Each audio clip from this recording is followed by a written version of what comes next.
सबको जय मसीह की प्रेज द लॉर्ड। आइए आज की डिवोशन के लिए हम लोग प्रार्थना करते हैं। करुणामय परमेश्वर पिता, हम धन्यवाद देते हैं। आप हमें आपकी पवित्र राज्य में बुलाया, हमारे पापों को क्षमा किया, हमें अपने संतान बनाया, शांति प्रेम आनंद में रखा। परमेश्वर हमें समझ दो, क्योंकि तेरा वचन कहता है धर्मी जब तेरे वचन के अनुसार तेरे आज्ञा पालन करते हैं वो कभी भी निराश नहीं होते, कोई भी चीज़ में कमज़ोर नहीं होते हैं।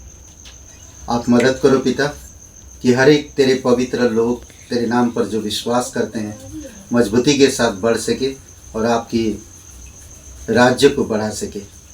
धन्यवाद देते, तेरी स्तुति महिमा करते। प्रत्येक भाई बहनों के लिए प्रार्थना करते हैं, आप उनको अगुवाई करो, सामर्थ दो, समझ दो और आपके ज्ञान में स्थिर करो पिता। लोग परिपक्व बने, सांसारिक वस्तुओं से अलग हो सके और संसार से प्रेम ना करे बल्कि आपसे मजबूती के साथ प्रेम में बढ़ सके। आप मदद करिए पिता। इस डिवोशन को हम तेरे चरणों पर रखते हैं, यीशु मसीह के नाम से मांगते हैं, आमीन। मैं आपको थोड़ा सा प्रोत्साहन करना चाहता हूँ और आज हम देखेंगे मसीह का क्रूस। मसीह का क्रूस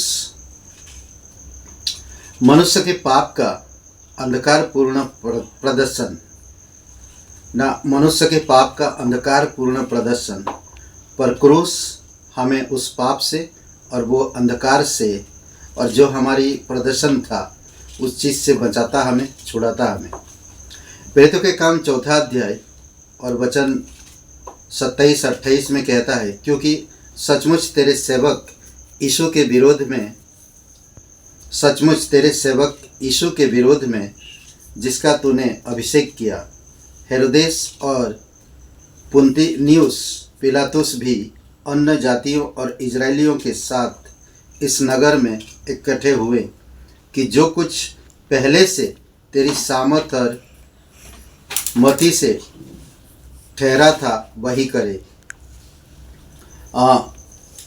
परमेश्वर की सामर्थ और परमेश्वर की जो कार्य पहले से जो ठहराया गया था वो वैसे ही हो। और हम देखते हैं यीशु मसीह क्रूस पर, पापियों के लिए क्रूस पर बलिदान हुआ। अंधकार में जो लोग थे और क्रूस पर चढ़ाया गया उसे, और हम देखते हैं ये परमेश्वर की अद्भुत योजना था। और बोलते कि जो लोग कभी बातचीत नहीं करते थे, पिलातुस, हेरोदेस, ये लोग कभी बातचीत नहीं करते थे, पर जब कहते कि यीशु का समय आया तो ये लोग आपस में मेल मिलाप कर लिए। कहते कि अन्य जाति, पिलातुस भी अन्य जातियों और इजरायलियों के साथ इस नगर में इकट्ठा हुए कि जो कुछ पहले से तेरी सामर्थ और मति से ठहरा था वही करे। तो एक चीज़ हम देख सकते हैं, मनुष्य के पाप और अंधकार से छुड़ाने के लिए और जो प्रदर्शन होता है और वो क्रूस के लिए जो तैयार किए थे, ये सारी चीज़ें पहले से परमेश्वर की योजना में था। ओके, और हम देख सकते हैं परमेश्वर के प्रेम का चमकदार प्रदर्शन, मनुष्य का पाप का अंधकारपूर्ण प्रदर्शन, परमेश्वर के प्रेम का चमकदार प्रदर्शन। 1 यूहन्ना 3:10। इसी से परमेश्वर की संतान और शैतान की संतान जाने जाते हैं। जो कोई धर्म के काम नहीं करता वह परमेश्वर से नहीं, और ना वह जो अपने भाई से प्रेम नहीं रखता, और ना वह जो अपने भाई से प्रेम नहीं रखता वो परमेश्वर से नहीं है, वो अंधकार की, शैतान की संतान है। इसी से हम समझ पाते हैं और परमेश्वर के लोगों में चमकदार होती है, ये हकीकत है। और जो क्रूस उठाता है, क्रूस के पीछे चलता, क्रूस के सामर्थ को समझता है, वो समझ सकता परमेश्वर की महिमा को और परमेश्वर के उद्देश्य को समझ सकता है। शैतान के पराजय की विशाल गवाही, इब्रानी का 2 अध्याय वचन 14 में, इसलिए जबकि लड़के मांस और लहू के भागी हैं तो वह आप भी उनके समान उनका सहभागी हो गया, ताकि मृत्यु के द्वारा उसे, जिसे मृत्यु पर शक्ति मिली थी, अर्थात शैतान को निकम्मा कर दे। अद्भुत है ना, शैतान को उसने निकम्मा किया। ये शैतान का पराजय की विशाल एक गवाही है जो हम बाइबल में देख सकते हैं। इब्रानी का 2:14 में मनुष्य के पाप और अंधकार का प्रदर्शन, करेक्ट बोलते ना कि जब दो दुश्मन एक हो जाते हैं और वही चीज़ें करते हैं जो वो कर रहा था, तो गलत अंधकार में आपस में सम्मति कर लेते हैं और परमेश्वर के प्रेम का चमकदार प्रदर्शन, शैतान के पराजय की विशाल गवाही। और हम देख सकते हैं मनुष्य के उद्धार का पराक्रमी काम क्रूस के ऊपर हम देखते हैं।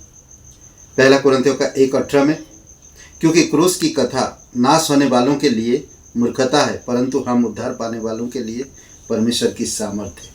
आज जितने भी लोग उद्धार पाए क्रूस के वजह से है। अगर क्रूस नहीं होता तो हम उद्धार नहीं प्राप्त कर पाते और ना हम परमेश्वर की सामर्थ्य को प्राप्त कर पाते।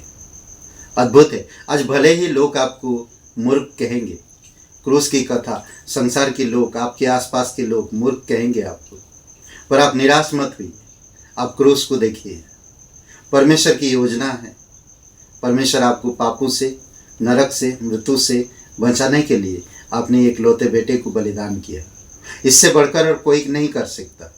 इससे बढ़कर और चमकदार, इससे बढ़कर और चमत्कार, इससे बढ़कर और सामर्थ और किसी के पास नहीं। कोई किसी का उद्धार कर सके। क्रूस ही है जो हमें परमेश्वर की सामर्थ तक ले जाता है और कोई विकल्प नहीं और कोई रास्ता नहीं। क्रूस ही एकमात्र रास्ता है जो परमेश्वर के प्रेम को प्राप्त कर सकते हैं, परमेश्वर के अनुग्रह को प्राप्त कर सकते हैं, परमेश्वर के अद्भुत योजना को प्राप्त कर सकते हैं, परमेश्वर का संतान बन सकते हैं, अनंत जीवन को प्राप्त कर सकते हैं। स्वर्ग का वही एक रास्ता है जो क्रूस, और मृत्यु से, अंधकार से क्रूस ही आपको बचा सकता है। पापों की प्रायश्चित क्रूस ही कर सकता है और कोई नहीं। क्रूस में जो प्रभु यीशु मसीह जो बलिदान हुआ, भले आज संसार के लिए वो मूर्खता है, भले आज पिलातुस, हेरोदेस मिलकर यीशु को क्रूस पर चढ़ा दिए हैं, बट इसमें एक ही चीज़ ध्यान दीजिए कि क्रूस ही हमें बचाता है। आमीन। आइए प्रार्थना करते। पिता परमेश्वर, हम धन्यवाद देते, आपकी स्तुति महिमा करते। धन्यवाद उस क्रूस के लिए। आज हम जब क्रूस की तरफ देखते हैं पिता, हमारी हालत को मालूम पड़ता है हमें कि हम कैसे थी। हम अंधकार में थे, हम पाप में थे, शैतान के संतान थे और हम तुझे नहीं जानते थे। पर जब हम क्रूस के पास आए, आपके प्रेम को समझ पाए, आपके प्रेम के चमकदार को समझ पाए, आपकी सामर्थ को समझ पाए, अनंत जीवन को समझ पाए, उद्धार का मतलब जान पाए। धन्यवाद देते प्रभु यीशु, तेरी स्तुति महिमा करते। जीवित और पराक्रमी परमेश्वर, सारा आदर, सारा महिमा हम तुझे देते। अभिषेक करो इस समय, प्रत्येक भाई बहनों को अगुवाई करो यीशु मसीह के नाम से। आमीन। हे ब्रदर एंड सिस्टर, सबको जय मसीह की। ये वचन मैं आपको प्रोत्साहन के लिए दिया। आप स्वयं सोचिए इन वचनों के बारे में यीशु मसीह के नाम से। आमीन।